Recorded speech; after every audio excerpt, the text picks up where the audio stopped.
삼촌 저 괜찮아요. 그러니까 다신 오지 마세요. 면회실 투명한 아크릴 가림막 너머에서 조카 준혁이가 떨리는 목소리로 말했습니다.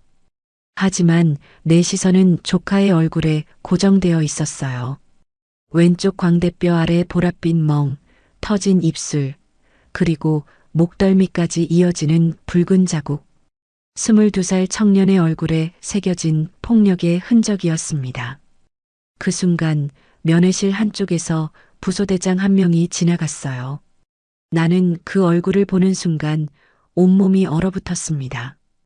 강태수? 30년 전 나를 교도소에 보낸 그 인간과 똑같은 얼굴, 똑같은 차갑고 오만한 눈빛, 심지어 걸음걸이까지 닮아 있었어요. 아니, 30년이 지났는데 강태수가 그대로 있을 리 없었습니다. 이건 그의 아들이야. 그 순간 나는 알았어요. 이건 우연이 아니야. 30년이 지났지만 아직 끝나지 않았어. 손에 쥔 낡은 군번줄이 차갑게 느껴졌습니다.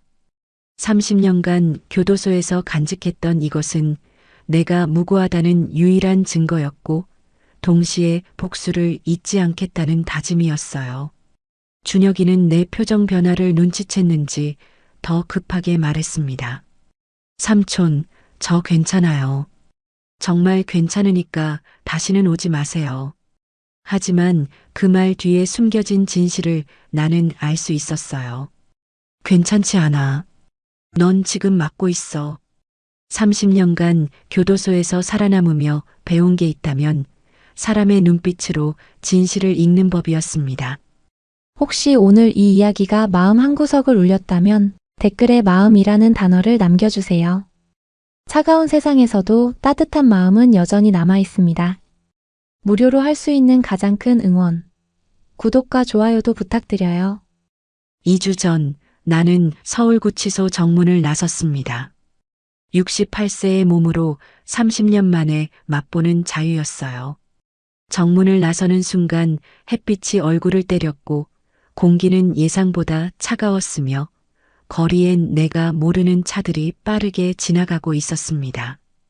교도소 직원이 건넨 비닐봉투 안에는 출소금 50만 원과 낡은 옷가지가 들어 있었어요. 박민철 씨, 재범하지 마시고 잘 사세요. 그 직원의 목소리는 형식적이었고 나는 고개만 끄덕인 채 걸어 나왔습니다. 30년.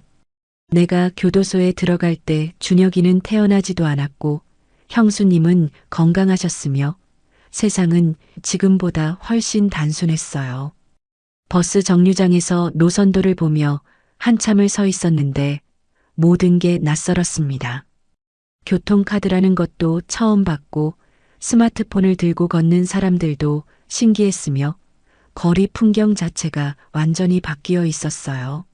내가 살던 세상은 사라졌구나. 고시원 좁은 방에 짐을 풀고 앉았습니다. 1평 남짓한 공간, 침대 하나와 작은 책상, 그리고 창문 하나. 교도소 독방보다 조금 넓은 정도였지만 이곳은 자유로운 공간이었어요. 나는 가방에서 30년간 간직했던 물건들을 꺼냈습니다.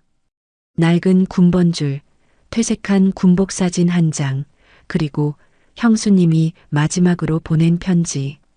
편지는 15년 전 것이었어요. 형수님이 돌아가시기 직전에 보낸 마지막 편지였고 거기엔 이렇게 적혀 있었습니다. 민철아, 내 형은 끝까지 내 결백을 믿었어. 준혁이를 부탁한다. 내가 나오면 이 아이를 지켜줘. 나는 편지를 다시 접으며 눈을 감았습니다. 형님, 늦었지만 약속 지킬게요. 출소 일주일 후 나는 준혁이가 입대했다는 소식을 들었습니다. 교도소 동기였던 철호가 알려줬어요.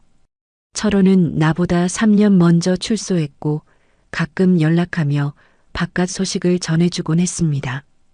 형님, 준혁이가 강원도 신병훈련소에 있대요. 면회 가보시는 게 어때요? 나는 잠시 망설였습니다. 준혁이는 나를 싫어할까?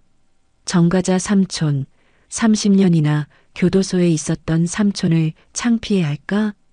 하지만 형수님의 마지막 부탁이 떠올랐어요. 준혁이를 지켜줘. 나는 고개를 끄덕였습니다. 면회 신청하겠어. 토요일 새벽 나는 강원도행 고속버스에 몸을 실었습니다. 30년 만에 타보는 시외버스였는데 좌석은 예전보다 훨씬 편했고 창밖 풍경은 낯설면서도 익숙했으며 고속도로를 달리는 차들은 내가 기억하는 것보다 훨씬 빨랐어요. 손에는 준혁이를 위해 산 과자 봉지가 들려 있었습니다. 편의점에서 뭘 사야 할지 몰라 한참을 망설이다 점원이 추천해 준 것이었어요. 애들이 이런 거 좋아한대. 버스는 3시간을 달려 훈련소 인근 터미널에 도착했고 나는 가방을 메고 천천히 걸어 훈련소로 향했습니다. 오랜만에 보는 군부대의 담장, 철조망, 초소, 모든 게 38세의 나를 30년 전으로 데려갔어요. 이곳에서 모든 게 시작됐지. 오전 10시 면회실 대기줄에 섰습니다. 주변엔 젊은 부모들, 연인들, 가족들이 설레는 표정으로 서 있었어요.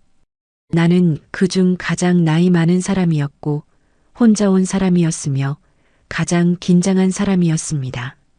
대기번호를 받고 의자에 앉아 손목의 군번줄을 만지작거렸어요.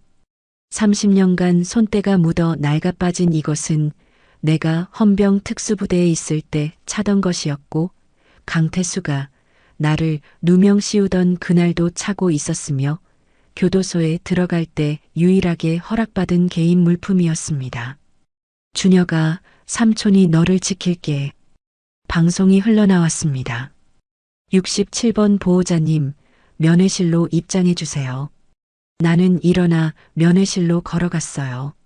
면회실 문이 열렸고 나는 파티션으로 나뉜 좁은 공간으로 안내받았습니다. 투명한 아크릴 가림막 너머로 파란 훈련복을 입은 청년이 앉아 있었어요. 준혁이었습니다. 형을 닮은 곧은 눈매, 형수님을 닮은 부드러운 인매. 하지만 그 얼굴에 멍이 들어 있었어요. 삼촌. 준혁이는 나를 보자 눈을 크게 떴고 잠깐 당황한 표정을 지었으며 곧 억지로 미소를 지었습니다. 준혁아, 많이 컸구나. 내 목소리는 쉬어 있었어요. 30년 만에 가족을 만나는 목소리였고 떨림을 숨길 수 없었습니다. 삼촌, 어떻게 오셨어요? 출소했어. 2주 전에. 너 면회 오고 싶었어. 준혁이는 고개를 숙였어요. 어깨가 미세하게 떨리고 있었고 손은 테이블 아래로 내려가 있었으며 시선은 나를 피하고 있었습니다. 준혁아, 얼굴에 멍은 어쩐 일이야? 그 순간 준혁이의 얼굴이 굳었어요. 아, 이거요? 훈련하다가 부딪혔어요. 괜찮아요. 거짓말이었습니다. 나는 30년간 교도소에서 수백 명의 거짓말을 들어왔고 누가 진실을 숨기는지 본능적으로 알 수 있었어요. 그때였습니다. 면회실 한쪽 복도에서 부소대장 한 명이 지나갔어요. 중사 계급장을 단 35세 정도의 남자, 날카로운 인상, 차가운 눈빛, 그리고 그 얼굴. 나는 숨이 멎었습니다. 강태수? 30년 전 나를 누명 씌운 그 중이와 똑같은 얼굴이었어요. 나이는 젊지만 얼굴 윤곽, 눈매, 심지어 비웃는 듯한 입꼬리까지 모든 게 똑같았습니다. 이건 그의 아들이야. 손에 쥔 군번줄이 떨렸고 심장이 빠르게 뛰었으며 30년 전 그날의 기억이 파도처럼 밀려왔어요. 준혁이는 내 표정 변화를 눈치챘는지 급하게 말했습니다.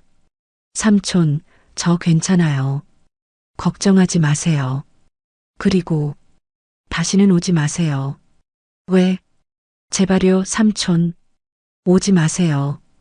준혁이의 눈에서 눈물이 흐르려는 순간 그는 재빨리 고개를 돌렸어요. 나는 알았습니다. 저 부소대장이 준혁이를 때리고 있어. 그리고 내가 오면 더 심하게 맞는 거야. 면회가 끝나고 밖으로 나왔습니다. 차가운 바람이 얼굴을 때렸고 손에 쥔 군번줄은 여전히 떨리고 있었으며 가슴속에서는 30년 묵은 분노가 다시 타올랐어요. 나는 주머니에서 휴대폰을 꺼내 철호에게 전화를 걸었습니다. 형님, 무슨 일이에요? 철호야, 나 일 좀 부탁할 게 있어. 말씀하세요. 강태수? 그 이름 기억하지? 전화 너머로 침묵이 흘렀고 곧 철호의 무거운 목소리가 들렸어요. 형님, 설마, 응? 그 새끼 아들이 내 조카를 때리고 있어. 나는 훈련소 담장을 바라봤습니다. 30년이 지났지만 아직 끝나지 않았어. 이번엔 내가 끝낼 거야. 고시원 방으로 돌아와 나는 침대에 주저앉았습니다. 손에 쥔 군번줄이 떨리고 있었고 가슴속에서는 30년 묵은 기억이 파도처럼 밀려왔으며 준혁이의 멍든 얼굴과 부소대장의 냉소적인 표정이 계속 겹쳐졌어요. 나는 군번줄을 펼쳐 들여다봤습니다. 낡고 퇴색했지만 거기엔 여전히 내 이름이 새겨져 있었어요. 박민철 75만 3201 헌병 특수부대 시절의 군번이었고 내가 무고하다는 유일한 증거였으며 30년간 절대 잊지 않겠다는 다짐이었습니다. 강태수, 내가 낳은 아들이 내 조카를 괴롭히고 있어. 눈을 감자 30년 전 그날이 생생하게 떠올랐어요. 1995년 5월 15일 육군 헌병 특수부대. 당시 나는 38세 중사였고 부대 내 비리 수사를 담당하고 있었으며 강태수는 28세의 젊은 중위로 나의 직속 상관이었습니다. 그날 저녁 나는 회계장교실에서 이상한 서류를 발견했어요. 군 운영비 3천만 원이 허위 명목으로 인출된 흔적이었고 서명란에는 강태수 중위의 이름이 적혀 있었으며 영수증들은 전부 위조된 것이었습니다. 나는 망설였어요.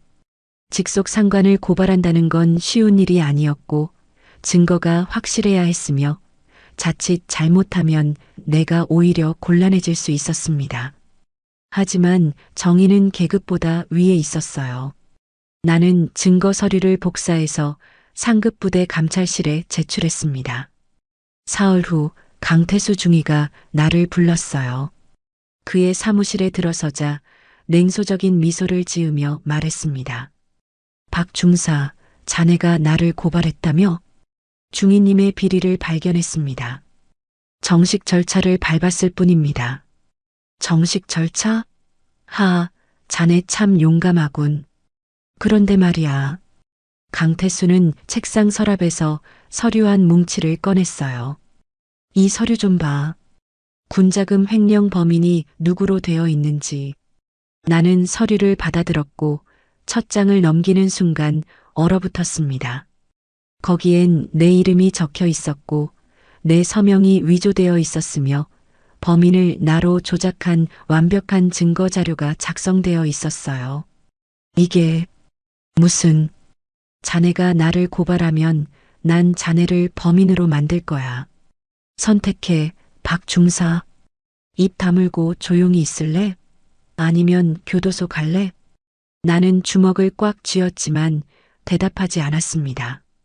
그날 밤 나는 헌병대에 연행됐어요. 조작된 증거들이 쏟아졌고 증인들은 매수되어 있었으며 나를 믿어줄 사람은 아무도 없었습니다. 재판은 3개월 만에 끝났어요. 징역 30년. 법정을 나서며 마지막으로 본 강태수의 얼굴, 그 비웃는 표정을 나는 평생 잊지 못할 것입니다. 눈을 뜨자 천장에 금이 간 페인트가 보였습니다.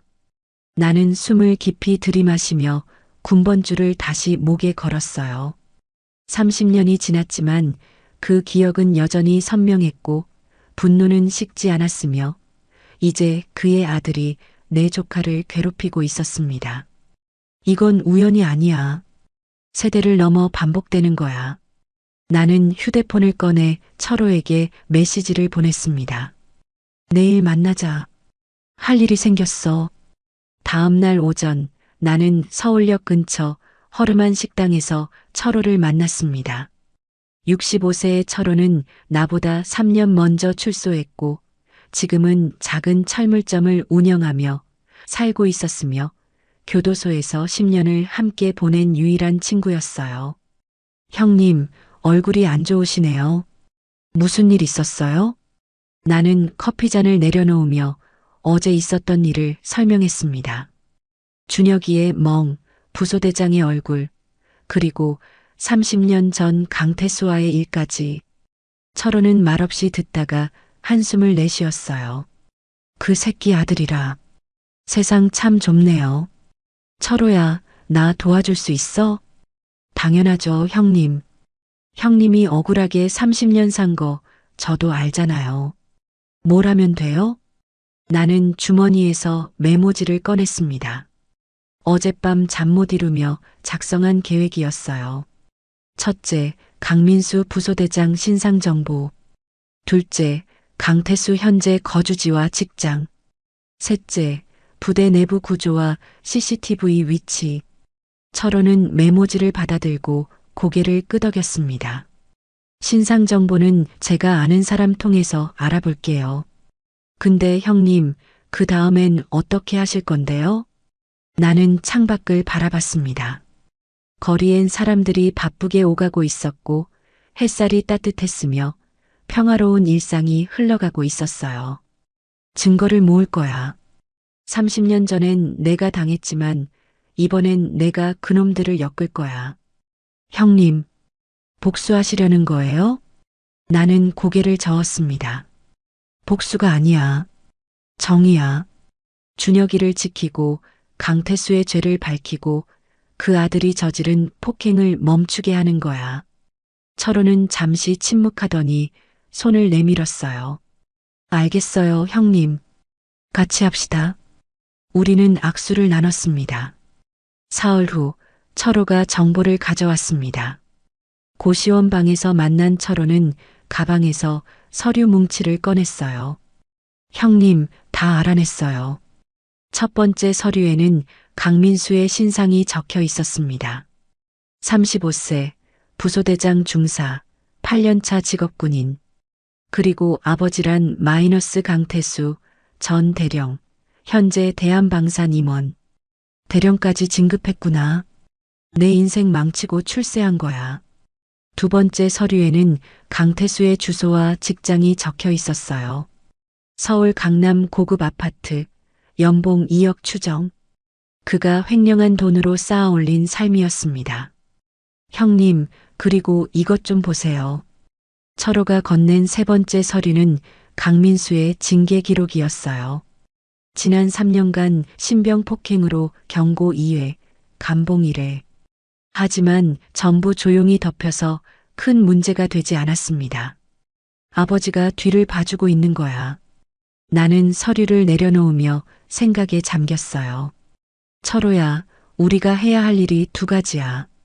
첫째, 강민수가 준혁이를 폭행하는 증거를 잡는다. 둘째, 강태수와 강민수가 연결되어 있다는 걸 증명한다. 그럼 부대에 잠입하셔야 하는데. 형님, 나이도 있으시고. 괜찮아. 나 헌병 특수부대 출신이야. 30년이 지났어도 몸은 기억해. 나는 일어서서 팔굽혀펴기 자세를 취했습니다. 68세의 몸이었지만 교도소에서 매일 운동했기에 아직 단단했고 근육은 살아있었으며 의지는 누구보다 강했어요. 철호는 걱정스러운 표정으로 나를 쳐다봤습니다. 형님, 무리하지 마세요. 무리가 아니야. 이건 내가 해야 할 일이야. 그날 밤 나는 오래된 군 교범을 꺼내 읽기 시작했습니다. 30년 전 헌병 특수부대에서 배운 내용들이었어요. 잠입기술, 증거 수집 방법, 미행 기법. 모든 것이 낡았지만 원리는 변하지 않았습니다. 나는 메모지에 계획을 적기 시작했어요. 1단계 부대 주변 정찰 3일.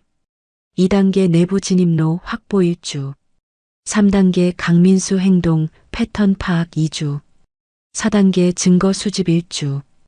5단계 강태수와 연결고리 확보 2주. 총 6주의 작전이었습니다. 준혁아, 조금만 기다려. 삼촌이 반드시 너를 구할게. 창밖으로 달이 떠올랐습니다. 차가운 달빛이 방 안을 비추고 있었고 군번줄이 희미하게 빛나고 있었으며 나는 30년 만에 다시 헌병이 되는 기분이었어요. 이번엔 정의를 위해서. 훈련소에서 EKM 떨어진 작은 여관. 나는 철호와 함께 2층 구석방에 짐을 풀었습니다. 창문으로 훈련소 담장이 희미하게 보였고 망원경으로 보면 정문과 초소가 선명하게 보였으며 이곳은 작전을 수행하기에 완벽한 거점이었어요. 여관 주인은 장기 투숙객에게 관심이 없었고 주변은 한적했으며 누구도 우리를 의심하지 않았습니다. 철호는 가방에서 노트북과 지도를 꺼내 테이블에 펼쳤어요. 형님, 일단 부대 구조부터 파악해야죠. 나는 고개를 끄덕이며 지도 위에 표시하기 시작했습니다. 30년 전 헌병 시절 배운 정찰 기법이 몸에 배어 있었고 손은 자연스럽게 움직였으며 뇌는 빠르게 계산하고 있었어요.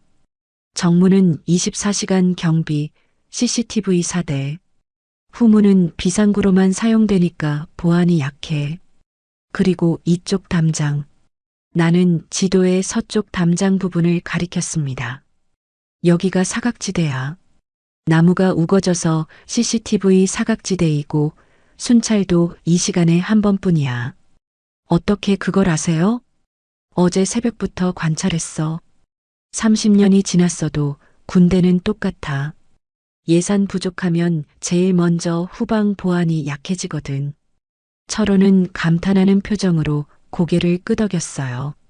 사흘간 나는 훈련소 주변을 샅샅이 정찰했습니다. 새벽 5시에 일어나 훈련소 담장을 따라 걸으며 지형을 머리에 새겼고 경비병들의 교대 시간을 확인했으며 신병들의 일과 시간표를 파악했어요. 점심시간엔 부대 앞 식당에서 밥을 먹으며 출퇴근하는 간부들을 관찰했고 저녁엔 부대 주변 상가를 돌며 정보를 수집했습니다. 셋째 날 저녁 나는 부대 앞 세탁소를 발견했어요. 간판에는 군인 세탁 전문이라고 쓰여 있었고 안에서는 50대 여성이 다리미질을 하고 있었으며 카운터에는 군복들이 빼곡히 걸려 있었습니다. 나는 문을 열고 들어갔어요. 어서 오세요. 안녕하세요. 혹시 이 부대 군인들 자주 오나요? 여성은 나를 위아래로 훑어보더니 조심스럽게 대답했습니다. 네. 주로 간부들이 오시는데 무슨 일이세요? 제 조카가 저기 훈련병인데 안부가 궁금해서요. 혹시 부대 사정 좀 아시나요? 여성의 표정이 미묘하게 변했어요. 뭔가 말하고 싶지만 망설이는 기색이었고 눈빛이 흔들렸으며 입술을 꾹 다물었다가 열었습니다. 조카분이 누구신데요? 박준혁이요. 그 순간 여성의 얼굴이 굳었습니다. 준혁이 보호자세요? 저 사실. 그녀는 주변을 살피더니 목소리를 낮췄어요. 준혁이 자주 멍들어서 와요. 지난주엔 입술이 터져 있었고 그 전엔 눈두덩이 부어 있었어요. 나는 주먹을 꽉 쥐었지만 표정을 유지했습니다. 누가 때렸는지 아세요? 강민수 부소대장이요. 다들 알아요. 근데 아무도 신고 못해요. 위에서 다 덮어주니까. 여성은 한숨을 쉬며 말을 이었어요. 사실 제 아들도 작년에 저 부대에 있었는데 강민수한테 맞았어요. 신고하려 했는데 부대에서 회유하고 협박하고 결국 그냥 넘어갔어요. 그런 일이. 할아버지 조심하세요. 저 사람들 만만하게 볼 사람들 아니에요. 나는 고개를 숙여 인사했습니다. 정보 고맙습니다. 꼭 기억하겠습니다. 여관으로 돌아와 철호에게 보고했습니다. 형님, 그럼 강민수가 계속 이런 짓을 해온 거네요? 그래. 그리고 이게 한두 번이 아니야. 조직적으로 은폐되고 있어. 나는 노트에 메모를 추가했어요. 세탁소 아주머니 증언, 피해자 다수, 조직적 은폐. 모든 게 30년 전 강태수가 했던 방식과 똑같았습니다. 철호야, 내가 내일 부대 안으로 들어갈 거야. 뭐라고요? 형님, 너무 위험해요. 위험하지 않아. 나한테 계획이 있어. 나는 가방에서 낡은 작업복을 꺼냈습니다. 철호가 구해온 것인데 시설 관리라고 적힌 명찰이 달려 있었고 군부대 용역 업체 직원복이었어요. 이걸 입고 들어갈 거야. 오전 9시면 시설 점검 업체 직원들이 출입하거든. 그 틈에 섞여 들어가는 거지. 그래도 신분증 검사하면. 신분증은 내가 만들어준 거 있잖아. 가짜지만 육안으로는 구분 못해. 철호는 걱정스러운 표정이었지만 결국 고개를 끄덕였어요. 알겠어요, 형님. 근데 들어가서 뭘 하실 건데요? 강민수의 일과를 관찰하고 준혁이 상태를 확인하고 증거를 찾는 거야. 나는 손목의 군번줄을 만지작거렸습니다. 30년 전엔 내가 당했지만 이번엔 달라. 다음 날 오전 8시 나는 작업복을 입고 훈련소 정문 앞에 섰습니다. 명찰에는 박철수 마이너스 시설관리팀이라고 적혀 있었고 손에는 공구 가방을 들고 있었으며 모자를 눌러 쓴 채 자연스럽게 입구로 걸어갔어요. 경비병이 신분증 검사를 요구했고 나는 침착하게 가짜 신분증을 내밀었으며 그는 대충 확인하고 통과시켰습니다. 역시 아침엔 경비가 느슨해. 부대 안으로 들어서자 30년 만에 맡는 군대 특유의 냄새가 코를 찔렀어요. 소독약 냄새, 흙 냄새, 땀 냄새. 모든 게 익숙했고 몸이 저절로 반응했으며 38세의 내가 되돌아오는 기분이었습니다. 나는 생활관 구역으로 향했어요. 시설 점검 직원인 척하며 건물 외벽을 살피고 CCTV 위치를 확인했으며 신병들의 동선을 파악했습니다. 그때 멀리서 구령 소리가 들렸어요. 하나, 둘. 운동장에서 신병들이 구보를 하고 있었고 그 옆에서 부소대장 한 명이 팔짱을 낀 채 지켜보고 있었습니다. 강민수였어요. 나는 건물 그늘에 숨어 그를 관찰했습니다. 30년 전 강태수와 똑같은 자세, 똑같은 표정, 심지어 신병들을 바라보는 차갑고 오만한 눈빛까지 모든 게 복사한 듯 똑같았어요. 세대를 넘어 반복되는 폭력이구나. 점심시간 나는 생활관 뒤편으로 이동했습니다. 그곳은 흡연 구역으로 쓰이는 곳이었고 CCTV가 없었으며 낡은 벤치 하나만 놓여 있었어요. 완벽한 사각지대였습니다. 여기서 폭행이 일어나는 거야. 나는 벤치 뒤편에 작은 카메라를 설치했어요. 철호가 준비해준 초소형 카메라로 녹화 기능이 있었고 배터리는 72시간 작동했으며 나뭇가지 사이에 숨기니 전혀 눈에 띄지 않았습니다. 오후 2시 부대를 빠져나왔습니다. 경비병은 나가는 사람에게는 관심이 없었고 나는 자연스럽게 정문을 통과했으며 여관으로 돌아오는 내내 가슴이 두근거렸어요. 첫 단계 성공이야. 그날 저녁 철호와 나는 설치한 카메라의 실시간 영상을 확인했습니다. 노트북 화면에는 생활관 뒤편 흡연 구역이 보였고 해가 지면서 어둠이 내리고 있었으며 아직 아무도 나타나지 않았어요. 형님, 오늘은 아무 일도 없을 수도 있어요. 괜찮아. 시간이 걸리는 일이야. 우리는 인스턴트 커피를 마시며 화면을 지켜봤습니다. 7시가 되자 신병 한 명이 흡연 구역으로 나왔고 곧이어 강민수가 나타났으며 내 심장이 빠르게 뛰기 시작했어요. 화면 속에서 강민수는 신병에게 다가가 뭔가 말했고 신병은 고개를 숙였으며 강민수는 신병의 어깨를 세게 밀쳤습니다. 신병이 비틀거렸고 강민수는 다시 한번 밀었으며 신병은 바닥에 넘어졌어요. 철호가 숨을 삼키는 소리가 들렸습니다. 저 미친. 나는 주먹을 꽉 쥐고 화면을 응시했어요. 강민수는 쓰러진 신병을 내려다보며 비웃고 있었고 신병은 일어나지 못한 채 떨고 있었으며 5분 후 강민수는 유유히 사라졌습니다. 녹화됐어? 네, 전부 다요. 나는 노트북을 덮으며 숨을 내쉬었습니다. 이제 시작이야. 더 많은 증거가 필요해. 창밖으로 달이 떠올랐고 군번줄이 가슴팍에서 차갑게 느껴졌으며 나는 30년 만에 다시 헌병이 된 기분이었어요. 이번엔 놓치지 않을 거야. 일주일간 우리는 강민수의 폭행을 4차례 더 녹화했습니다. 매번 같은 패턴이었어요. 저녁 7시 흡연구역 신병 한두 명을 불러내서 밀치고 때리고 모욕하는 장면. 철호는 매번 분노했고 나는 침착하게 증거를 저장했으며 노트북 폴더에는 총 5개의 영상 파일이 쌓여갔습니다. 형님, 이 정도면 충분한 거 아니에요? 이제 신고하시죠. 철호가 답답한 목소리로 물었지만 나는 고개를 저었어요. 아직 부족해. 강민수만 잡으면 또 덮어질 거야. 30년 전처럼. 나는 창밖을 바라봤습니다.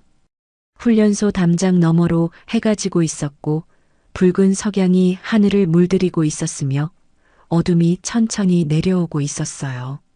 강태수? 그 뿌리까지 뽑아야 해. 그날 저녁 부대 앞 세탁소 문을 두드렸습니다.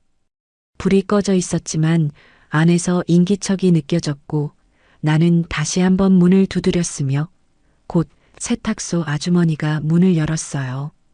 그녀의 얼굴은 피곤해 보였고 눈가에는 다크서클이 짙었으며 나를 보자 놀란 표정을 지었습니다. 할아버지, 왜 이렇게 늦게? 죄송합니다. 부탁드릴 게 있어서요. 나는 주변을 살피고 목소리를 낮췄어요. 강민수에 대해 더 알려주실 수 있나요? 그리고 혹시 증거 같은 게 있으신가요? 아주머니는 잠시 망설이더니 나를 안으로 들어오라는 손짓을 했습니다. 세탁소 안은 세제 냄새와 습기가 가득했고 구석에는 다림질 대기 중인 군복들이 쌓여 있었으며 형광등 불빛이 희미하게 공간을 비추고 있었어요. 아주머니는 카운터 아래 서랍을 열고 오래된 USB를 꺼냈습니다. 이거 제 아들이 작년에 몰래 찍은 거예요. 이게 뭔가요? 강민수가 신병들 폭행하는 영상이요. 제 아들도 맞는 장면이 있어요. 나는 USB를 받아들었는데 손이 떨렸고 이것이 얼마나 중요한 증거인지 직감적으로 알 수 있었으며 아주머니의 용기에 감사했습니다. 왜 이걸 신고하지 않으셨어요? 아주머니는 한숨을 쉬며 의자에 앉았어요. 신고했어요. 작년에. 근데 부대에서 사람 보내서 돈 주면서 입 다물래요. 아니면 아들군 생활 더 힘들게 만들겠대요. 그녀의 목소리는 떨리고 있었습니다. 그리고 강민수 아버지가 대령 출신이래요. 방산업체 임원이고 위에서 다 덮어준대요. 그 순간 모든 퍼즐이 맞춰졌습니다. 강태수가 뒤에서 아들을 보호하고 있는 거야. 30년 전처럼. 여관으로 돌아와 USB를 노트북에 꽂았습니다. 화면에 재생된 영상은 우리가 찍은 것보다 더 선명했고 강민수의 얼굴이 정확히 보였으며 폭행 장면이 생생하게 담겨 있었어요. 신병이 맞아 쓰러지는 모습, 울먹이는 모습, 그리고 강민수가 비웃는 모습까지. 철호는 영상을 보며 주먹을 쥐었습니다. 이 정도면 이젠 신고할 수 있는 거 아니에요? 아니야. 세탁소 아주머니 말 들었잖아. 위에서 덮을 거야. 나는 의자에 앉아 생각에 잠겼어요. 강민수만 처벌해서는 안 됐습니다. 강태수가 살아있는 한 또 다른 강민수가 나타날 거였고 부정부패의 고리는 끊어지지 않을 거였으며 30년 전 내가 당한 일이 반복될 것이었습니다. 철호야, 강태수를 직접 만나야겠어. 뭐라고요? 형님, 그건 너무 위험해요. 위험하지 않아. 내가 계획이 있어. 나는 노트에 메모를 적기 시작했어요. 강태수의 약점, 강민수와의 연결고리, 그리고 30년 전 진실을 밝힐 방법. 강태수는 지금 방산업체 임원이야. 그럼 분명히 부대와 계약 관계가 있을 거야. 거기서 뭔가 비리가 있을 거고. 그걸 어떻게 알아내요? 부대 안에 다시 들어가야지. 이번엔 회계 자료를 찾는 거야. 철호는 걱정스러운 표정이었지만 고개를 끄덕였어요. 사흘 후 나는 다시 작업복을 입고 부대에 잠입했습니다. 이번 목표는 행정실이었어요. 부대 예산과 계약 관련 서류가 보관된 곳이었고 경비가 삼엄하지만 점심시간엔 사람이 없었으며 30년 전 헌병 시절 배운 기술로 잠금장치를 풀 수 있었습니다. 오후 12시 30분 행정실 문 앞에 섰습니다. 복도는 텅 비어 있었고 간부들은 식사하러 갔으며 CCTV는 복도 끝을 향하고 있어서 이 위치는 사각지대였어요.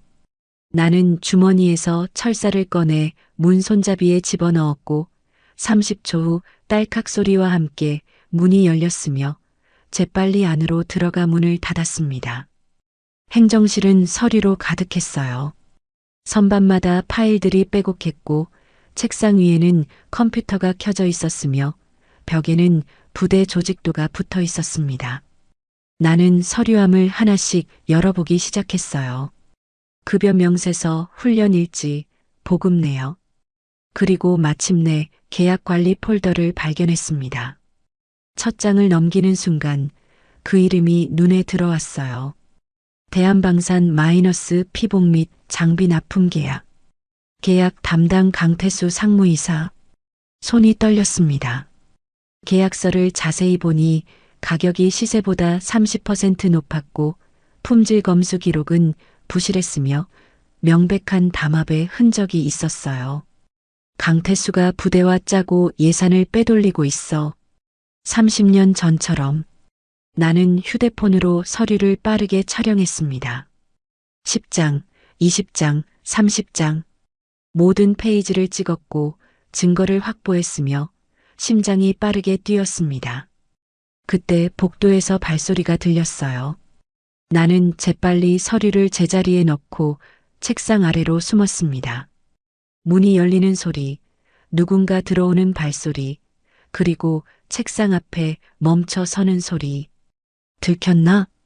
땀이 등을 타고 흘렀고 숨소리를 죽였으며 책상 다리 사이로 군화가 보였어요. 30초가 1분처럼 느껴졌고 심장 소리가 너무 커서 들킬까봐 두려웠으며 주먹을 꽉 쥐고 있었습니다. 그러다 그 사람이 책상 위 서류를 집어들고 나갔고 문이 닫히는 소리가 들렸으며 나는 그제야 숨을 내쉬었어요. 5분 후 행정실을 빠져나왔습니다. 여관에 돌아와 촬영한 사진들을 철호에게 보여줬습니다. 형님, 이거 완전히 비리잖아요. 그래. 강태수는 30년 전에도 군자금 횡령했고 지금도 같은 짓을 하고 있어. 그리고 아들을 부대에 심어서 통제하고 있는 거야. 나는 노트북 화면을 가리켰어요. 이제 모든 고리가 연결됐어. 강민수의 폭행, 강태수의 비리, 그리고 30년 전 내 누명까지. 철호는 고개를 끄덕이며 물었습니다. 그럼 이제 어떻게 하실 건데요? 나는 손목의 군번줄을 만지작거렸어요. 강태수를 직접 만날 거야. 그리고 모든 진실을 밝힐 거야. 토요일 오전 나는 훈련소 정문 밖에서 강민수를 기다렸습니다. 철호가 알아낸 정보에 따르면 강민수는 매주 토요일 오전 외출을 나간다고 했고 목적지는 서울 강남이었으며 아버지 강태수를 만나러 간다는 첩보였어요. 나는 여관 주차장에 세워둔 철호의 낡은 소나타에 앉아 망원경으로 정문을 지켜보고 있었고 손에는 녹음기를 쥐고 있었으며 30년 만에 다시 미행 작전을 수행하는 긴장감이 온몸을 감싸고 있었습니다. 오전 10시 15분 강민수가 사복 차림으로 정문을 나섰어요. 검은색 가죽 점퍼에 청바지, 선글라스를 낀 그는 주차장에 세워둔 흰색 아반떼에 올라탔고 시동을 걸었으며 천천히 도로로 빠져나갔습니다. 철호야, 출발해. 네, 형님. 놓치지 않을게요. 철호는 적당한 거리를 유지하며 강민수의 차를 따라갔어요. 고속도로로 진입했고 서울 방면으로 달렸으며 이 시간 후 강남 청담동에 도착했습니다. 강민수의 차는 고급 아파트 단지 지하 주차장으로 들어갔습니다. 우리는 밖에서 대기했고 30분 후 강민수가 다시 나왔는데 이번엔 옆에 60대 중반의 남자가 함께 있었어요. 회색 정장을 입은 그 남자는 곧게 편 어깨와 단정한 머리, 그리고 오만한 걸음걸이를 하고 있었습니다. 강태수였어요. 30년 만에 보는 얼굴이었지만 알아볼 수 있었습니다. 주름이 깊어졌고 머리는 회색으로 변했지만 차갑고 계산적인 눈빛만큼은 그대로였으며 내 인생을 망친 그 표정이 아직도 똑같았어요. 나는 주먹을 꽉 쥐었습니다. 30년이 지났는데도 여전히 잘 살고 있구나. 내 인생을 빼앗고. 형님, 저 사람이 강태수예요? 그래. 틀림없어. 두 사람은 근처 고급 레스토랑으로 들어갔고 나는 철호에게 지시했어요. 철호야, 내가 들어갈 테니까 너는 밖에서 대기해. 혹시 모르니까. 형님, 위험하지 않아요? 괜찮아. 나 혼자 가는 게 더 안전해. 레스토랑은 한산했습니다. 점심시간 전이라 손님이 많지 않았고 나는 모자를 깊이 눌러 쓴 채 구석 자리에 앉았으며 강태수와 강민수가 앉은 테이블에서 세 테이블 떨어진 곳이었어요. 주머니 속 녹음기의 버튼을 눌렀고 메뉴판으로 얼굴을 가린 채 귀를 기울였습니다. 강태수의 목소리가 들려왔어요. 30년 전과 똑같은 냉정하고 권위적인 어조였습니다. 민수야, 부대에서 일은 잘 되고 있지? 네, 아버지. 걱정 마세요. 우리 회사 계약건은 다음 분기 납품도 문제 없겠지? 당연하죠. 제가 행정실이랑 잘 조율하고 있어요. 나는 숨을 죽이고 계속 들었어요. 강태수는 와인 잔을 돌리며 목소리를 낮췄습니다. 좋아.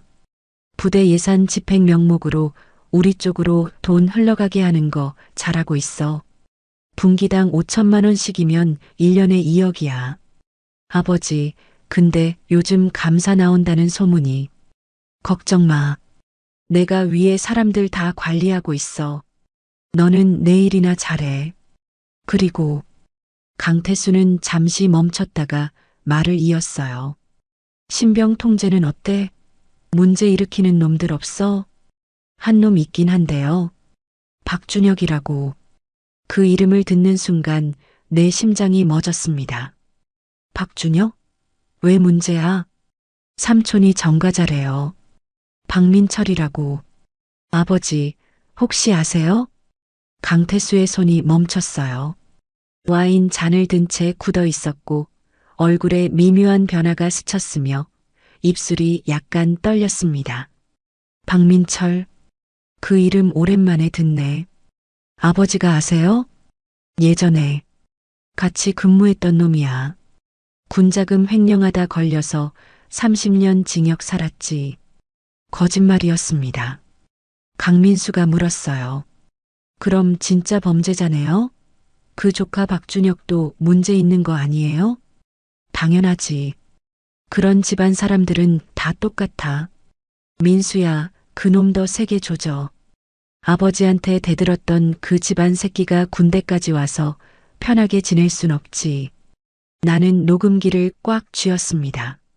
손이 떨렸고 분노가 온몸을 타고 올라왔으며 30년 동안 억눌렀던 감정이 폭발할 것 같았어요.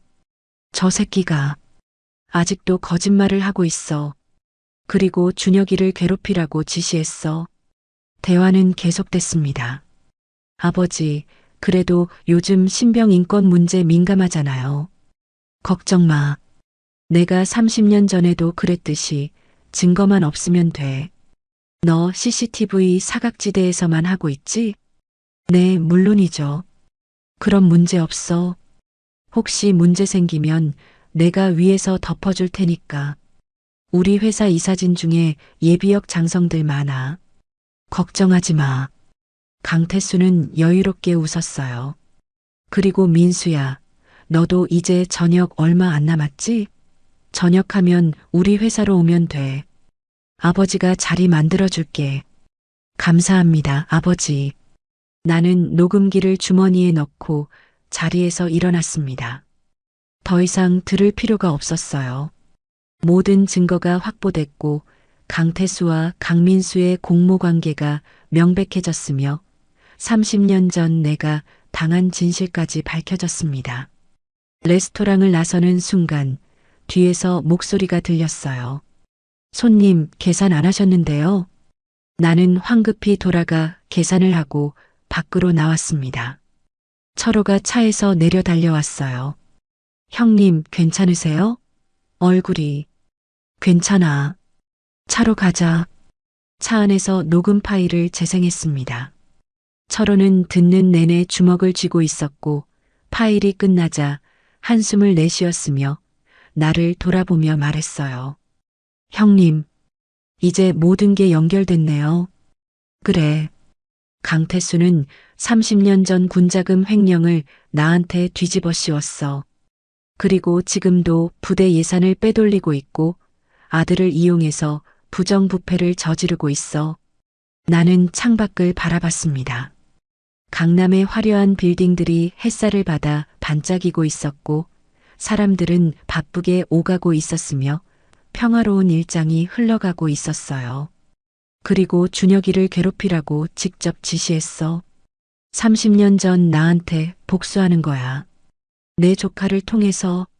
철호가 물었습니다. 형님, 이제 어떻게 하실 건데요?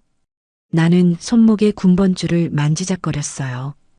이제 마지막 단계야. 강태수를 직접 대면하는 거야. 30년 전 진실을 밝히고 지금 저지르는 비리를 끝내고 준혁이를 구하는 거지.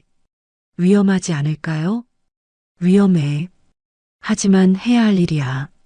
나는 가방에서 노트를 꺼내 계획을 적기 시작했습니다. 강태수를 만날 장소, 증거를 제시하는 방법, 그리고 헌병대를 부를 타이밍까지. 30년을 기다렸어. 이제 끝낼 시간이야. 차는 서울을 벗어나 다시 강원도로 향했고 해가 서쪽으로 기울고 있었으며 군번줄이 가슴팍에서 따뜻하게 느껴졌어요. 30년의 기다림이 끝나가고 있었습니다. 그날 밤 나는 잠들지 못했습니다. 녹음 파일을 반복해서 들었고 강태수의 목소리가 귓가에 맴돌았으며 그놈 더 세게 조절하는 말이 계속 떠올랐어요. 30년 동안 억울함을 삼키며 살아왔지만 이제 끝낼 수 있다는 확신이 들었고 동시에 무언가 찝찝한 기분이 가슴 한쪽을 짓눌렀으며 그게 뭔지 알 수 없었습니다. 새벽 4시 나는 침대에서 일어나 창밖을 바라봤어요. 훈련소 담장 너머로 별들이 총총히 빛나고 있었고 차가운 바람이 창문 틈으로 들어왔으며 손목의 군번줄이 차갑게 느껴졌습니다. 이제 거의 다 왔어. 마지막 증거만 더 확보하면. 다음 날 오후 나는 다시 작업복을 입고 부대에 잠입했습니다. 이번 목표는 강민수의 개인 사물함이었어요. 부소대장실에 있는 그의 사물함에서 뭔가 추가 증거를 찾을 수 있을 거라는 예감이 들었고 철호는 위험하다고 말렸지만 나는 고집을 부렸으며 마지막 퍼즐 조각을 찾고 싶었습니다. 오후 2시 부소대장실에 도착했어요. 문은 잠겨 있지 않았고 안은 텅 비어 있었으며 책상과 사물함만이 놓여 있었습니다. 나는 재빨리 안으로 들어가 사물함을 열었고 안에는 군복, 개인용품, 그리고 작은 노트 한 권이 있었어요. 노트를 펼쳤습니다. 첫 페이지에는 2024년 1월이라고 적혀 있었고 일기였으며 강민수의 손글씨로 빼곡하게 채워져 있었어요. 1월 15일. 오늘 신병 중에 박준혁이라는 놈이 있다.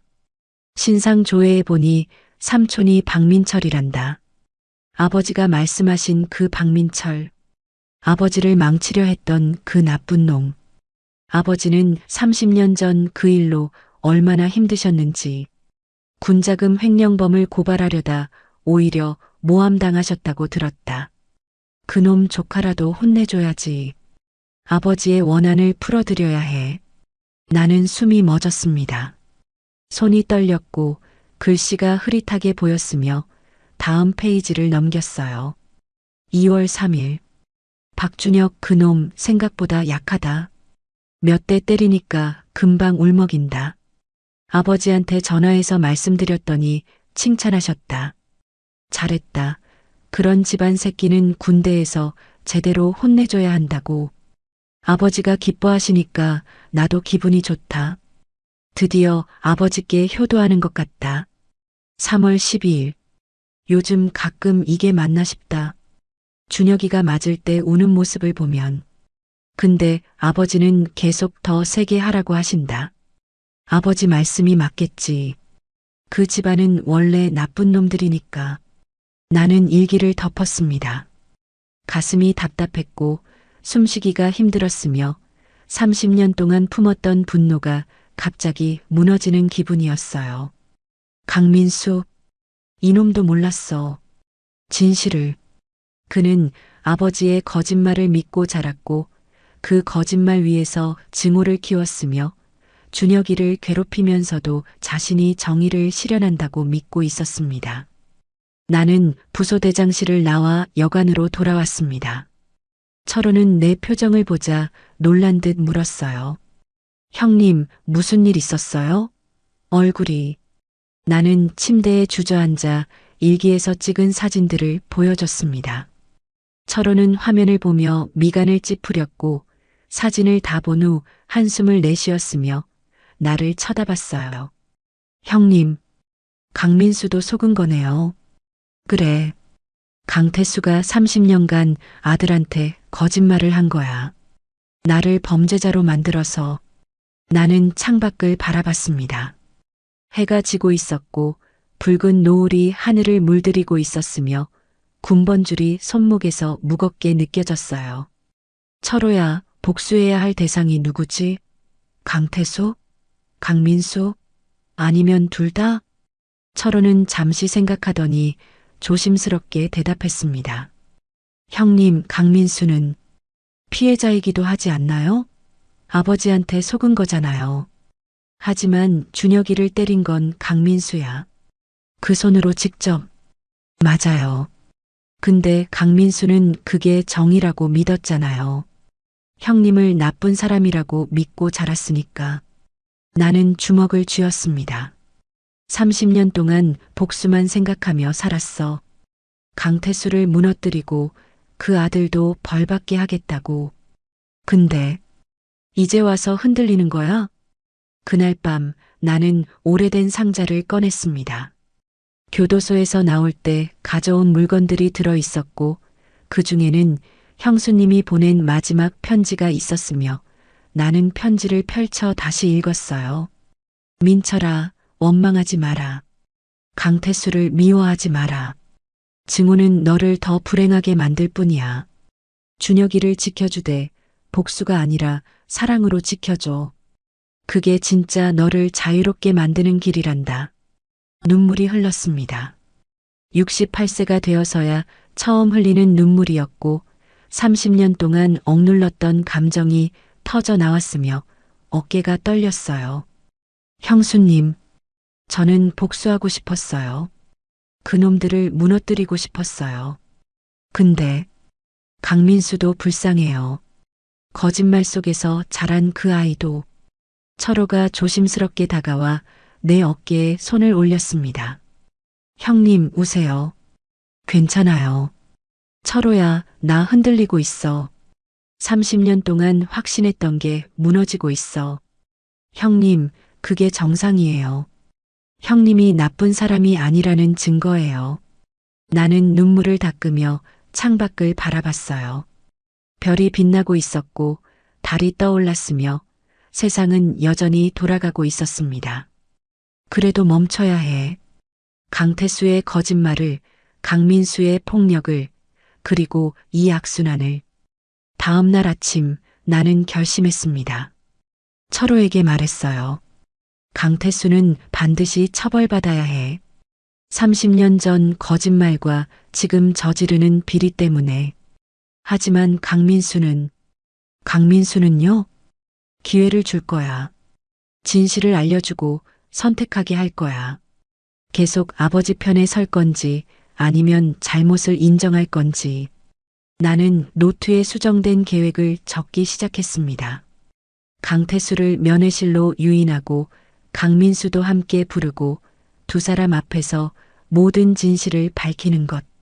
그리고 강민수에게 선택권을 주는 것이었어요. 복수가 아니야. 정의야.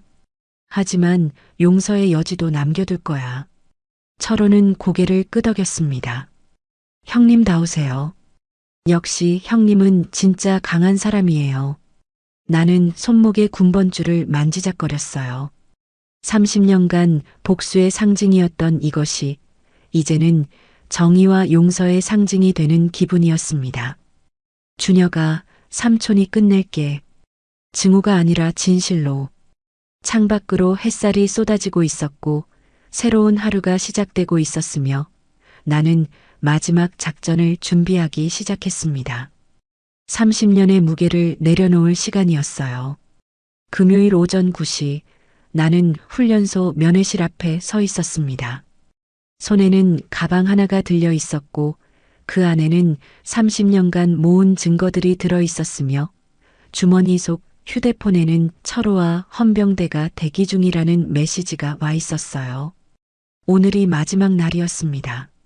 30년 묵은 진실을 밝히고 강태수의 거짓말을 끝내고 준혁이를 구하는 날이었어요. 사흘 전 나는 강태수에게 익명의 편지를 보냈습니다. 30년 전 박민철 사건의 진실을 알고 있다. 증거가 있다. 금요일 오전 10시 훈련소 면회실로 오라. 안 오면 언론에 공개한다. 짧고 간결한 협박이었지만 효과적이었고 어젯밤 철호가 확인한 결과 강태수가 움직였다는 첩보가 들어왔으며 오늘 훈련소로 올 것이라는 정보였어요. 면회실 대기실에 앉아 시계를 봤습니다. 9시 45분. 15분 후면 시작됩니다. 손목의 군번줄을 만지작거렸어요. 30년간 간직했던 이것이 오늘 마침내 그 역할을 다하게 될 것이었고 가슴이 두근거렸으며 떨림과 동시에 평온함이 느껴졌습니다. 이제 끝낼 수 있어. 오전 10시 정각 면회실 문이 열렸습니다. 강태수가 들어왔어요. 회색 정장을 입은 그는 주변을 경계하듯 둘러보며 걸어왔고 나를 발견하고는 순간 얼어붙었으며 얼굴이 창백하게 변했습니다. 민철? 30년 만이지, 강태수. 나는 천천히 일어나 그를 마주봤어요. 강태수는 믿을 수 없다는 표정으로 나를 위아래로 훑어봤고 입술이 떨렸으며 한 걸음 뒤로 물러섰습니다. 내가 어떻게 출소했어? 2주 전에 억울한 30년을 살고. 강태수의 얼굴에서 당황이 스쳤지만 곧 냉정함을 되찾았어요. 그는 팔짱을 끼고 비웃듯 말했습니다. 출소했으면 조용히 살지 왜 나를 부른 거야? 진실을 밝히려고. 그리고 내가 지금도 저지르고 있는 비리를 끝내려고. 나는 가방에서 서류 뭉치를 꺼내 테이블 위에 펼쳤습니다. 강태수의 표정이 굳었어요. 이게 뭐야? 내가 부대와 맺은 계약서. 시세보다 30% 높게 책정된 납품 가격. 그리고 횡령된 예산 내역. 30년 전처럼 또 군자금을 빼돌리고 있더군. 강태수는 서류를 집어들었고 손이 미세하게 떨렸으며 얼굴에서 여유가 사라졌습니다. 이걸 어디서? 그리고 이것도 들어봐. 나는 휴대폰을 꺼내 녹음 파일을 재생했어요. 지난주 레스토랑에서 녹음한 강태수와 강민수의 대화였습니다. 분기당 5천만 원씩이면 1년에 2억이야. 박준혁 그놈도 세게 조져. 아버지한테 대들었던 그 집안 새끼가. 강태수의 얼굴이 새하얗게 변했어요. 그 순간 면회실 문이 다시 열렸습니다. 강민수가 들어왔어요. 나는 아침 일찍 그에게도 메시지를 보냈고 아버지와 관련된 중요한 일이라고 했으며 그는 혼란스러운 표정으로 우리를 바라봤습니다. 아버지, 이게 무슨... 강민수는 나를 보더니 눈을 크게 떴어요. 당신은 준혁이 면회 왔던 박민철이야. 준혁이 삼촌. 강민수의 얼굴이 굳었습니다. 그는 아버지를 쳐다봤고 강태수는 고개를 돌렸으며 둘 사이에 긴장이 흘렀어요. 나는 강민수에게 말했습니다. 강민수, 내 아버지가 30년간 너한테 거짓말했어. 나는 군자금 횡령범이 아니야. 오히려 내 아버지가 범인이고 나를 희생양으로 만든 거야. 거짓말 마. 강민수가 소리쳤지만 목소리는 떨리고 있었어요. 아버지가 그럴 리 없어. 아버지는 당신이 나쁜 놈이라고. 이걸 봐. 나는 30년 전 사건 기록을 꺼냈습니다. 위조된 서명, 조작된 증거, 그리고 강태수가 실제로 돈을 빼돌린 계좌 내역. 모든 것이 명백했어요. 강민수는 서류를 받아들고 읽기 시작했고 손이 떨렸으며 얼굴에서 혼란과 충격이 교차했습니다. 아버지, 이게 사실입니까? 강태수는 대답하지 않았어요. 나는 계속 말했습니다. 그리고 강민수, 내가 준혁이를 괴롭힌 이유도 거짓말 때문이야. 내 아버지가 30년간 나를 범죄자로 만들어 놓고 너한테 그렇게 가르친 거지. 그래서 넌 준혁이를 때리면서도 정의를 실현한다고 믿었어. 강민수의 눈이 흔들렸어요. 그럼 내가 죄 없는 사람을... 그래. 하지만 내게도 책임이 있어. 내가 직접 손을 댔으니까. 나는 가방에서 강민수의 일기 사진을 꺼냈습니다. 그가 적은 폭행 기록, 아버지를 기쁘게 하려 했던 글들, 그리고 점점 괴로워하던 흔적들. 나도 알아. 넌 아버지를 믿었고 아버지를 위해 그랬어. 하지만 강민수, 이제 선택해야 해. 계속 아버지 편에 설 건지 아니면 진실 편에 설 건지. 강민수는 아버지를 돌아봤습니다. 아버지, 제발 아니라고 해주세요. 제가 준혁이한테 했던 일들이... 강태수는 여전히 침묵했어요. 그의 냉정한 표정이 모든 걸 말해주고 있었습니다. 그 순간 면회실 문이 활짝 열렸습니다. 헌병대원 5명이 돌입했고 선두에는 헌병대위가 서 있었으며 철호가 그들을 안내해 왔어요.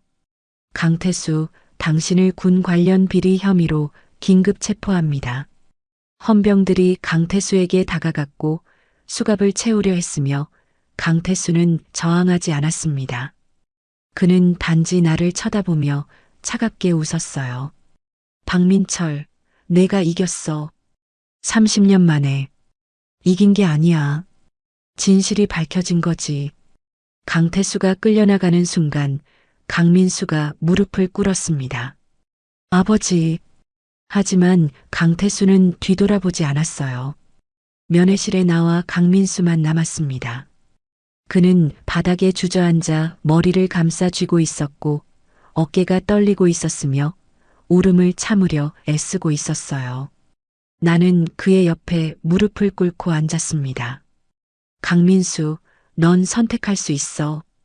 아버지처럼 거짓말 속에서 살 건지 아니면 진실을 마주하고 바로잡을 건지.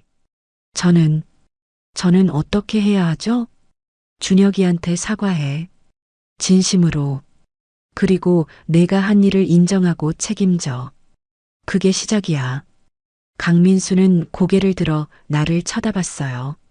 눈에 눈물이 가득했고 얼굴은 일그러져 있었으며 30년간 거짓말 속에서 자란 한 남자의 무너짐이었습니다. 용서 받을 수 있을까요? 그건 준혁이가 결정할 일이야. 하지만 적어도 시도는 해봐야지. 나는 일어서며 손을 내밀었어요.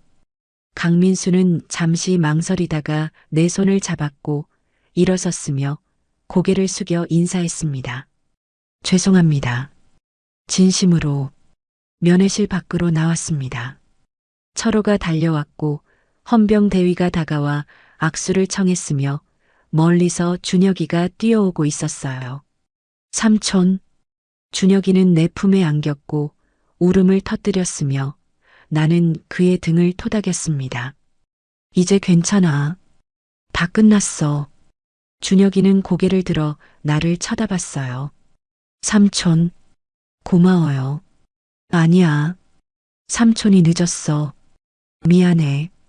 햇살이 따뜻했고 바람이 상쾌했으며 손목의 군번줄이 마침내 편안하게 느껴졌습니다. 30년 만에 대결이 끝났고 진실이 승리했으며 이제 새로운 시작이었어요. 6달이 흘렀습니다. 나 박민철은 서울중앙지방법원 복도에 서 있었고 손에는 판결문이 들려 있었으며 30년 만에 받은 무죄 판결서였어요. 피고인 박민철에게 무죄를 선고한다. 1995년 군자금 횡령 혐의는 조작된 증거에 의한 것이며 진범은 강태수로 확인되었다. 단 3줄이었지만 이 3줄이 내 30년을 돌려주는 말이었습니다. 철호가 옆에서 내 어깨를 두드렸어요. 형님, 축하드려요. 드디어 하셨어요. 고마워, 철호야. 내가 없었으면 불가능했을 거야. 창밖으로 햇살이 쏟아지고 있었고 법원 앞 은행나무 잎이 바람에 흔들리고 있었으며 세상은 여전히 아름답게 돌아가고 있었어요. 손목의 군번줄을 만지작거렸습니다. 30년간 복수의 상징이었던 이것이 이제는 정의의 증표가 된 기분이었고 무게가 가벼워진 느낌이었으며 가슴이 따뜻했습니다. 그날 오후 법원 브리핑룸에서 기자회견이 열렸습니다. 변호사가 준비한 자리였는데 처음엔 거절하려 했지만 철호와 변호사가 이건 형님만의 일이 아니에요. 다른 억울한 사람들을 위해서라도 해야 합니다라고 설득했고 결국 마이크 앞에 섰어요. 기자들의 카메라 플래시가 터졌고 질문이 쏟아졌으며 나는 천천히 입을 열었습니다. 30년은 긴 시간입니다. 젊은 시절을 잃었고 가족을 잃었으며 모든 것을 잃었습니다. 하지만 오늘 이 자리에서 제가 얻은 건 단순히 무죄 판결이 아닙니다. 나는 잠시 멈춰 숨을 고르고 말을 이었어요. 진실은 언젠가 밝혀진다는 것, 정의는 느려도 멈추지 않는다는 것, 그리고 용서는 복수보다 강하다는 것을 배웠습니다. 기자 한 명이 손을 들었어요. 강태수와 강민수에 대해 어떻게 생각하십니까? 강태수는 자신의 죄를 받아야 합니다. 하지만 강민수는 그도 피해자입니다. 아버지의 거짓말 속에서 자랐고 그 거짓말이 만든 증오로 잘못을 저질렀습니다. 그에게 기회가 주어지길 바랍니다. 강태수의 재판은 한 달 전에 끝났습니다. 1995년 군자금 횡령, 증거 조작, 허위 진술, 그리고 현재 진행 중이던 부대 예산 횡령까지 모든 혐의가 인정되어 징역 10년이 선고됐고 방산업체 임원직은 박탈됐으며 재산은 환수 조치됐어요. 법정에서 마지막으로 본 강태수는 늙어 보였습니다. 곧게 펴던 어깨가 축 처져 있었고 오만했던 눈빛은 사라졌으며 판결문을 듣는 그의 얼굴엔 아무 표정이 없었어요. 법정을 나서며 우리 눈이 마주쳤지만 그는 아무 말도 하지 않았고 나도 그랬습니다. 강민수는 달랐습니다. 신병 폭행, 직권 남용, 상급자 지시 불이행 등으로 징역 3년을 선고받았지만 재판 과정에서 진심으로 반성하는 모습을 보였고 준혁이를 포함한 피해자들에게 사과했으며 판사는 피고인이 아버지의 거짓말에 속았다는 점을 참작한다고 말했어요. 준혁이는 전역했습니다. 강민수가 체포된 후 부대 환경이 개선됐고 나머지 복무 기간을 무사히 마쳤으며 지난주 저녁식에서 나와 철호가 함께 그를 맞이했어요. 저녁복을 입은 준혁이는 환하게 웃고 있었고 얼굴의 멍은 사라졌으며 눈빛엔 자신감이 돌아와 있었습니다. 삼촌, 다 삼촌 덕분이에요. 아니야. 내가 견뎌낸 거야. 우리는 훈련소 앞 식당에서 삼겹살을 구워 먹었고 준혁이는 군대 이야기를 들려줬으며 철호는 농담을 던졌어요. 평범한 일상이었지만 이 평범함이 얼마나 소중한지 우리 모두 알고 있었습니다. 준혁이가 조심스럽게 물었어요. 삼촌, 강민수 부소대장은 어떻게 됐어요? 교도소에 있어. 3년형을 받았지. 삼촌은 그 사람 미워하세요? 나는 소주잔을 내려놓으며 생각했습니다. 처음엔 미워했어. 근데 이제는 불쌍하다는 생각이 들어. 30년간 거짓말 속에서 자란 거잖아. 준혁이는 고개를 끄덕였어요. 저도 용서할 수 있을 것 같아요. 시간이 걸리겠지만 그거면 충분해. 3개월 후 나는 서울구치소 면회실에 앉아 있었습니다. 30년을 갇혀 살았던 곳, 이제는 면회객으로 온 곳. 투명한 아크릴 가림막 너머로 강민수가 걸어 들어왔어요. 수인복을 입은 그는 많이 수척해졌고 머리는 짧게 깎여 있었으며 눈빛은 예전과 달리 차분했습니다. 박민철, 어르신, 강민수, 우리는 잠시 침묵했어요.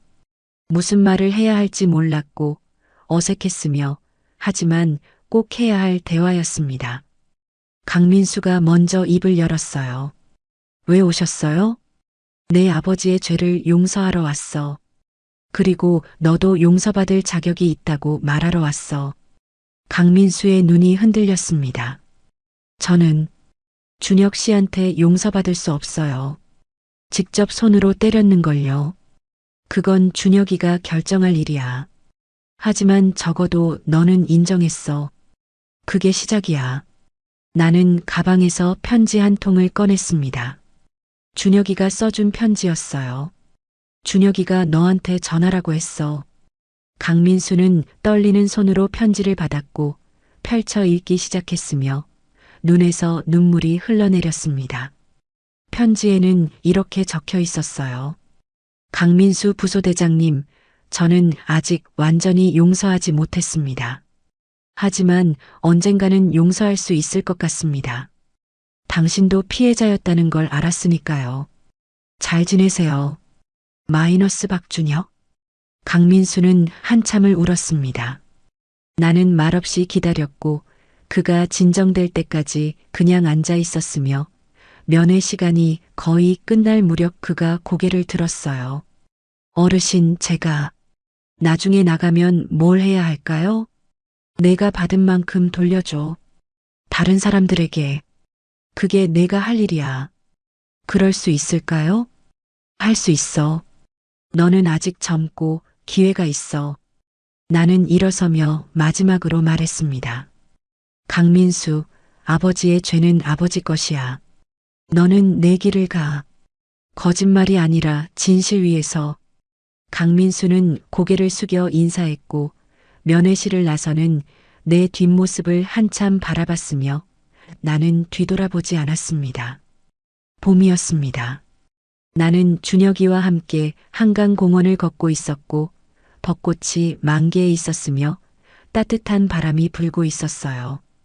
준혁이는 대학 복학 준비 중이었고 나는 국가로부터 받은 보상금으로 작은 카페를 열 계획이었으며 철호는 동업자로 합류하기로 했습니다. 삼촌, 카페 이름 뭐로 할 거예요? 글쎄, 30년은 어때? 왜요? 30년이 걸렸지만 진실은 밝혀졌잖아. 늦어도 괜찮다는 의미야. 준혁이는 웃으며 고개를 끄덕였어요. 좋아요. 카페 30년. 멋진데요. 우리는 벤치에 앉아 한강을 바라봤습니다. 물은 천천히 흘러가고 있었고 사람들은 웃으며 지나가고 있었으며 세상은 여전히 아름답게 돌아가고 있었어요. 나는 손목에 군번줄을 풀어 준혁이에게 건넸습니다. 이거 내가 가져. 삼촌의 군번줄인데요. 이제 내 몫은 끝났어. 내가 이어받아. 정의를 잊지 말라는 의미로. 준혁이는 군번줄을 받아들고 소중히 손에 쥐었어요. 잘 간직할게요, 삼촌. 햇살이 따뜻했고 벚꽃잎이 바람에 날리고 있었으며 68세의 나는 처음으로 자유로웠습니다. 30년의 복수는 끝났고 용서가 시작됐으며 새로운 삶이 펼쳐지고 있었어요. 이제 앞으로 나아갈 시간이었습니다. 오늘 이야기 어떠셨나요? 진실은 30년이 걸려도 결국 밝혀진다는 것 여러분은 믿으시나요? 박민철 할아버지처럼 억울한 누명을 쓴다면 여러분은 복수를 선택하시겠습니까? 아니면 용서를 선택하시겠습니까? 거짓말은 세대를 넘어 또 다른 거짓말을 낳고 증오는 증오를 부르지만 그 고리를 끊는 건 오직 진실과 용서뿐이라는 것을 이 이야기가 보여줍니다. 늦어도 괜찮습니다. 정의는 느려도 멈추지 않으니까요. 여러분의 생각을 댓글로 들려주세요. 끝까지 시청해주셔서 감사합니다.